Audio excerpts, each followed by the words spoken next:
Estamos retornando com o seu programa Filosofando, hoje falando da mediunidade positiva.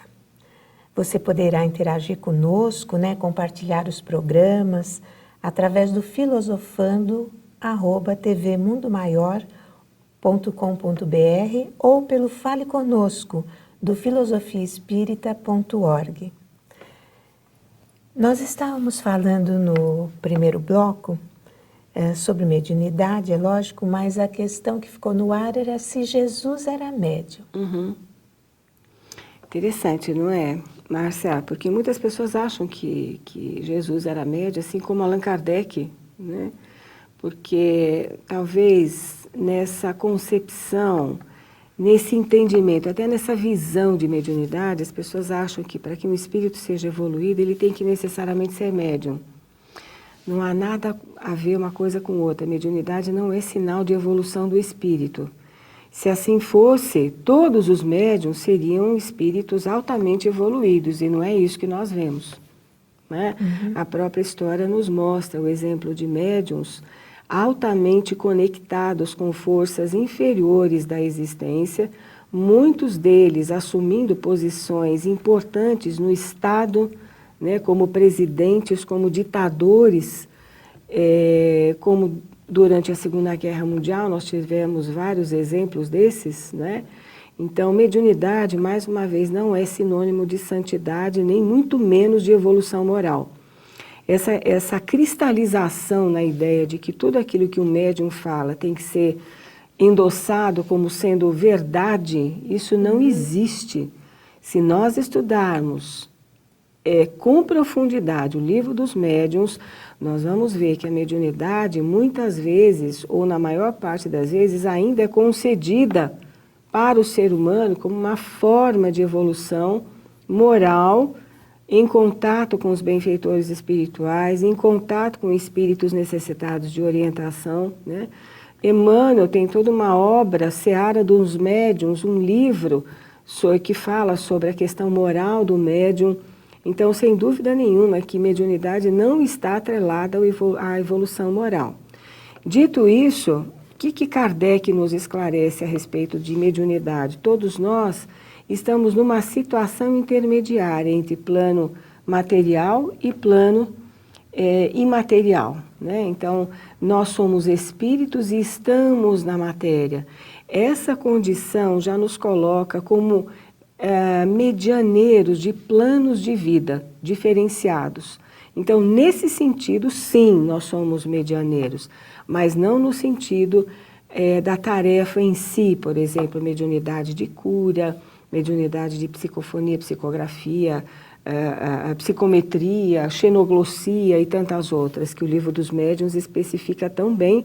E Ernesto Bozano, por sua vez, tem uma obra portentosa, maravilhosa, acerca de todas essas mediunidades analisadas por ele. Jesus era médium? Não, não era médium, definitivamente não. Allan Kardec era médium? Não, definitivamente não. Era um espírito, sem dúvida nenhuma, de envergadura moral elevada. Jesus nem se fala. Kardec tem uma passagem interessante, uma frase interessante no livro A Gênese. Ele diz que se Jesus estava nessa condição de intermediação, porque ele estava num plano encarnado, né, com um corpo humano, mas era um espírito de uma envergadura moral elevadíssima, então, nesse sentido, ele poderia ser um intermediário, sim, mas essa intermediação era diretamente com Deus. Então, se a gente pode dizer que ele era médium de Deus, diz Kardec, né? E não médium de profetas bíblicos e tantos outros, como muitas pessoas afirmam por aí.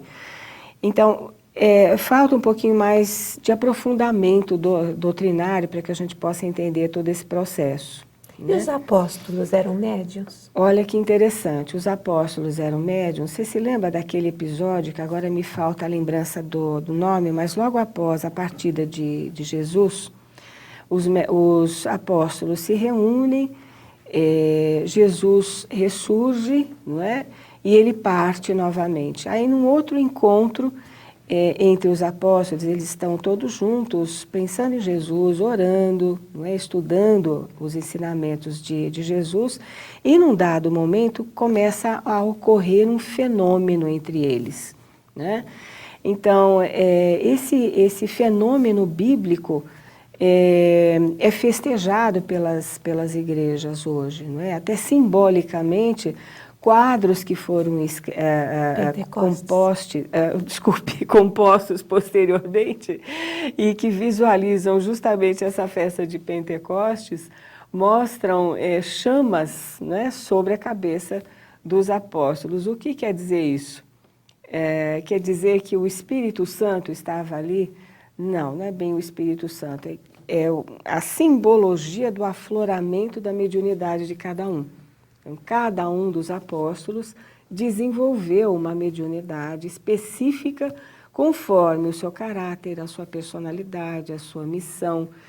Todos eles eram missionários, todos eles levaram o Evangelho do Cristo na Ásia Menor, na Grécia, enfim, né? E continuar a fazer aquelas curas que Jesus fazia. Sem dúvida. Então, nesse sentido, os apóstolos eram médiuns. Médiuns de cura, médiuns de xenoglossia, médiuns de psicometria, psicofonia, né? Os apóstolos, portanto, sim, eram médiuns. E que muitos achavam que eram milagres também que eles estavam fazendo. Né? Exatamente. Bem, nós vamos ter que interromper um pouquinho, vamos para o nosso intervalo, mas ele é muito breve, já já voltaremos. Quero falar com vocês sobre algo muito importante para a Fundação Espírita André Luiz, o Clube Amigos da Boa Nova. Ele é responsável por captar recursos para que possamos divulgar o bem e a doutrina dos espíritos através de canais como a Rádio Boa Nova e a TV Mundo Maior. Para isso, ele conta com uma rede de amigos e sócios que contribuem para esse nobre projeto. Quer saber como colaborar e ainda receber muitos benefícios, como acesso a conteúdos exclusivos e descontos especiais? Então acesse amigosdaboanova.com.br/associe-se ou ligue 0800 12 18 38 e fale com as meninas do clube. Venha fazer parte do nosso time!